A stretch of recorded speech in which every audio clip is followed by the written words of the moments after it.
automate your OpenSpec.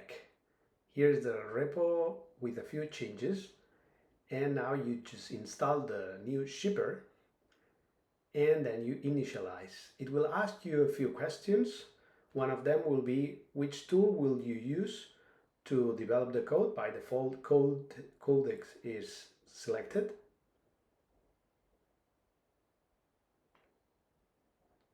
And once installed, there is a folder where you can check the config. By default, the model selected is GPT 5.6 Luna with reasoning for X high. And now you just need to add the changes to a queue, the queue markdown, and the rest will be done by the shipper.